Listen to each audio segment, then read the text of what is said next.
ये जो प्रशिक्षण का 6वां वीडियो, जिसमें हम देखते हैं प्रमुख ग्रंथियाँ जो शरीर में सभी प्रकार के सिस्टम को सुचारू रूप से चलाते हैं, उन ग्रंथियों का इसमें विश्लेषण प्राप्त करते हैं।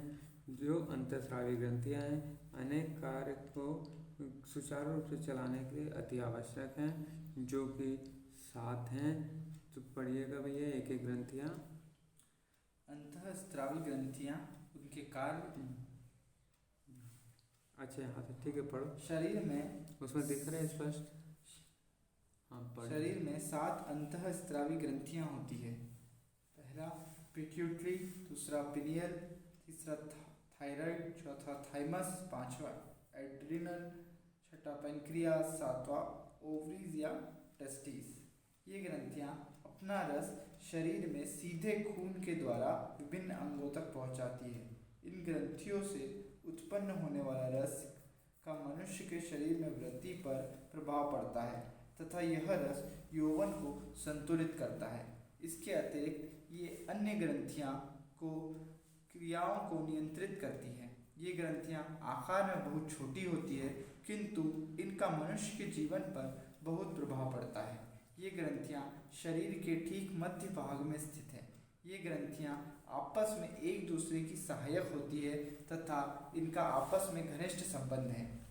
ये सभी ग्रंथियाँ सीधे मस्तिष्क से नियंत्रित होती है। पहला पिट्यूटरी ग्लैंड यानी कि पिट्यूटरी ग्रंथि। यह सिर के मध्य भाग में मस्तिष्क के नीचे की ओर स्थित है तथा कद में लगभग आधा इंच होती है।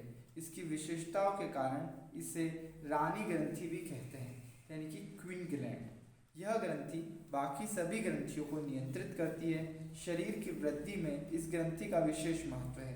पिट्यूटरी ग्रंथि अन्य ग्रंथियों की सहायता से हार्मोन पैदा करती है। यह मधुमेह को नियंत्रित करती है, रासायनिक क्रियाओं का नियंत्रण, रक्तचाप, कामोत्तेजना तथा प्रजनन अंगों का विकास आदि कार्य करती है। सिर दर्द, शारीरिक वृद्धि तथा याददाश्त को बढ़ाने के लिए पिट्यूटरी बहुत सहायक होती है। कुल मिलाकर शरीर में 7 अंतःस्रावी ग्रंथियाँ हैं। पहले pituitary, pineal, thyroid, thymus, adrenal, pancreas और ओवरीज या टेस्टिस। ये जो पहली ग्रंथि है ये पिट्यूटरी। पिट्यूटरी जो है मस्तिष्क की सहायक ग्रंथि है, जो यहाँ पर दिख रही है। मस्तिष्क के लिए पूरा सहयोगी करती है। जिस प्रकार राजा की आज्ञा चलती है लेकिन रानी का पूरा सहयोग होता है, तो ये इसलिए इसे रानी ग्रंथि भी कहा जाता है, जो पूरे शरीर पर नियंत्रण रखने में राजा का सहयोग करती है और अंदर अंदर सभी को दुरुस्त करती है। सभी को ये सब ग्रंथियाँ अपने अपने हिसाब से रसों को तैयार करती है, जो उसके कार्य को सुचारू रूप से चलने में मदद करती है। यह रानी ग्रंथि कहलाती है। पिट्यूटरी जो मस्तिष्क में सहस्रार्ध चक्र के पास में स्थित होती है। दूसरी पढ़िएगा। दूसरी पिनियल, पिनियल ग्लैंड। यह पिट्यूटरी की सहायक ग्रंथि है और कुछ लोग इन दोनों को एक ही ग्रंथि मानते हैं। चूँकि ये पिनियल और पिट्यूटरी बिल्कुल आसपास में हैं और ये इसके सहायक हैं, इसलिए कई लोग इसको एक नाम से ही बुलाते हैं। एक नाम से, क्योंकि इसके कार्य भी एक से हैं, इसलिए ये पिट्यूटरी और पिनियल आसपास में ही स्थित होती है, ब्रेन के पास में ही होती है, जो उनकी सहायक है। और तीसरे नंबर की ग्रंथि पढ़िएगा, थायराइड। Thyroid glands. यह ग्रंथि गले के सामने भाग में स्थित है। यह गले के उभरे हुए हिस्से के ठीक नीचे दोनों तरफ है। यह एक अत्यंत महत्वपूर्ण ग्रंथि है। यह शरीर में तापमान को नियंत्रित करती है। इस ग्रंथि में अनियंत्रण होने से वजन घटने लगता है तथा शारीरिक विकास में असंतुलन आ जाता है। कुछ लोग मोटे हो जाते हैं तथा कुछ लोग बिल्कुल पतले हो जाते हैं। इस ग्रंथि को में खराबी से त्वचा शुष्क एवं रूखी हो जाती है। यह ग्रंथि कैल्शियम को नियंत्रित करती है, खून में कोलेस्ट्रॉल को नियंत्रित करती है तथा बालों के गिरने को रोकती है।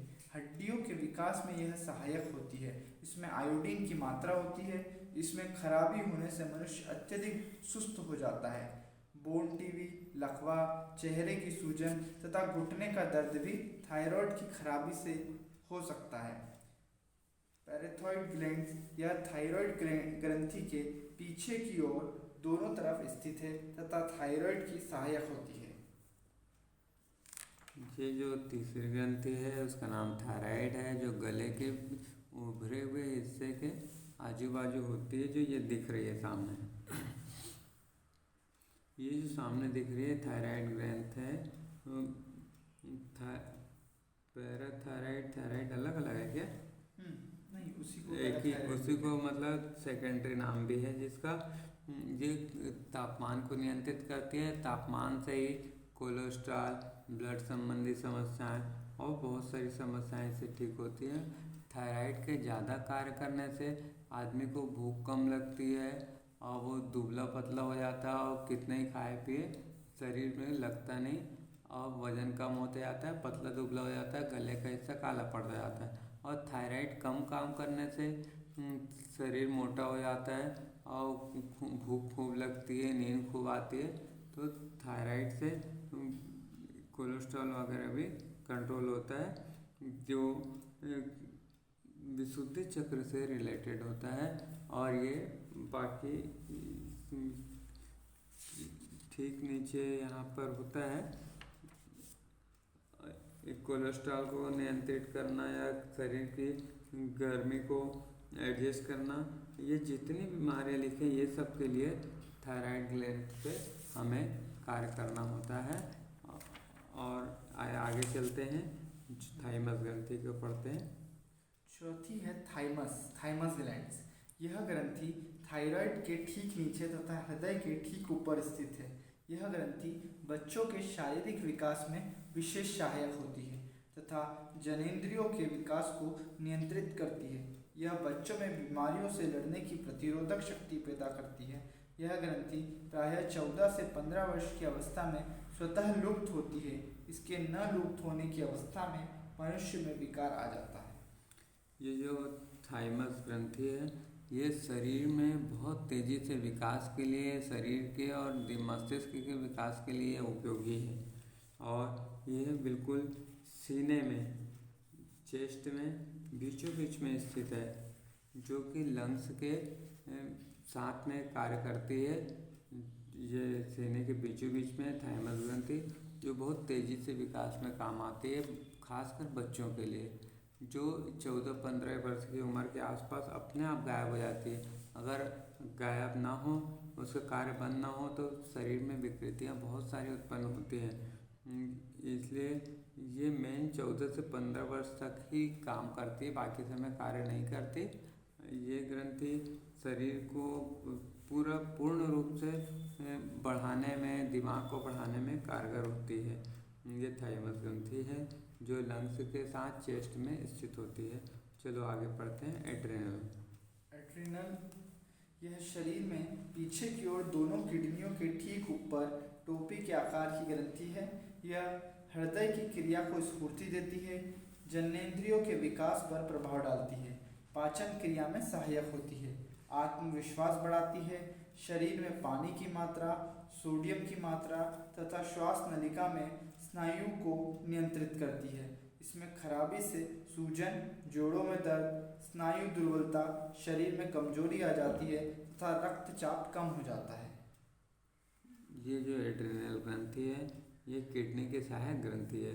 किडनी पीठ के हिस्सा है, उसमें 50% के नीचे स्थित है किडनी।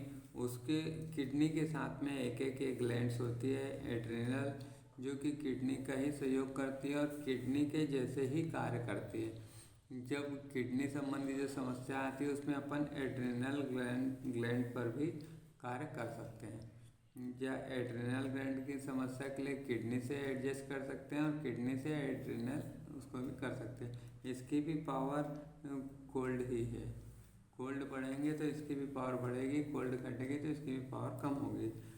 और ये सब समस्याएं लिखी हैं, जो किडनी की समस्याएं समथिंग वही सब समस्याएं इसकी भी है, जो इसमें एडजस्टमेंट करने से ठीक होगा।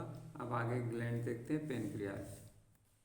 पैनक्रियास यह शरीर में पेट तथा प्लीहा के ठीक नीचे की ओर स्थित है। इसकी आकृति अंग्रेजी के अक्षर जे की तरह होती है। इसकी लंबाई प्रायः 6 से 8 इंच तक होती है। यह एक तरह का रस बनाती है जिसे पैनक्रियाटिक जूस कहते हैं। इसका प्रमुख कार्य शरीर में शर्करा की मात्रा को नियंत्रित करना है। जब इसमें विकार के कारण इंसुलिन कम बनती है तो रक्त में शर्करा की मात्रा बढ़ जाती है, जिसे किडनियां पूर्णतः साफ नहीं कर पाती और यह मूत्र के साथ बाहर आने लगती है। इसमें विकार से अपचन तथा मधुमेह आदि रोग हो जाते हैं। जो पेनक्रियास का प्रमुख कार्य है, पेनक्रियास का स्थान हम देखते हैं। पेनक्रियास जो कि स्टमक के आसपास की ग्रंथि है, स्टमक के पास में स्थित है और स्टमक की सहयोगी ग्रंथि है, जिसकी भी पावर हेमोडिटी ही बैठेगी। और पेनक्रियास जूस तैयार करता है जो कि शुगर को शरीर में नियंत्रित करता है। शुगर को नियंत्रित करने के लिए ये जो जूस जितना बनाएगा तो ज़्यादा बनाएगा तो शुगर की मात्रा कम होने लगती है, और बनाना बंद कर देगा तो शुगर बढ़ने लगती है। जो भी डायबिटीज़ की समस्या हो तो इस ग्रंथि पे अपन कार्य कर सकते हैं, या डिप्रेशन है या अन्य कोई पानी की अधिकता से होने वाली जितनी भी समस्याएं हैं उसके लिए भी अपन इस पेनक्रियास ग्रंथि से उपचार कर सकते हैं। और जब भी हेमोडिटी बढ़ेगी तो पेनक्रियास की क्षमता बढ़ेगी, और हेमोडिटी कम होगी, कोल्ड बढ़ेगा तो पेनक्रियास की क्षमता कम हो जाएगी। तो पेनक्रियास ग्रंथि स्टमक के पास में जे के आकार की स्थित है, जो कि ये जे के आकार की है। ये इसकी लंबाई करीब 6 से 8 इंच की होती है। अब आगे देखते हैं ओवरीज या टेस्टिस। ओवरीज या टेस्टिस। ओवरीज ग्रंथि स्त्रियों में गर्भाशय के दोनों तरफ ऊपर की ओर तथा गर्भाशय नलिकाओं के नीचे स्थित है। इनका प्रमुख कार्य प्रजनन में सहायक डिंब को पकाकर डिंब नलिका में पहुंचाना है। स्त्रियों के शारीरिक विकास तथा सुंदरता में इनके द्वारा बनाए हार्मोन्स का प्रभाव पड़ता है। टेस्टिस ग्रंथि पुरुषों में शीशन के नीचे दोनों तरफ होती है। इस ग्रंथि में शुक्राणुओं का निर्माण एवं संचय होता है। यही शुक्राणु संभोग के द्वारा योनि मार्ग में प्रवेश कर डिंब से मिलकर गर्भस्थ होते हैं तो गर्भधारण होता है। इसमें शुक्राणुओं की मात्रा यदि बहुत कम हो जाए तो स्त्री का गर्भधारण संभव नहीं होता। ये जो है वो ओवरीज या टेस्टस जो ग्रंथि है, ये मेन सेक्सुअल रिसर्च आदि को रिलेटेड करता है, और इससे संबंधित जितनी भी समस्याएं हैं उसके लिए इस पे हमें उपचार करना पड़ता है। इसकी शरीर में स्थिति जो है, ये शरीर के निचले अंगों में गुप्त अंगों के आसपास की इसकी स्थिति है, जो स्थिति महिलाओं में ओवरीज और टेस्टिस पुरुषों में होती है। जो ये समस्याएं दी हुई है उसके लिए इस पर हम ट्रीटमेंट करते हैं, और ये ग्रंथियों का विश्लेषण इसमें पूर्ण हुआ। अब अपन आगे देखते हैं कि पंच ऊर्जा क्या है, 5 एनर्जी कौन कौन सी है, शक्तियाँ कौन कौन सी है। इसमें अपन ने पुश-पुल के सिद्धांत के बारे में हर वीडियो में इसमें एडजस्टमेंट इलाज कैसे करना है वो आया है, कि पुश-पुल का मेरिडियंस का उपचार कैसे करें।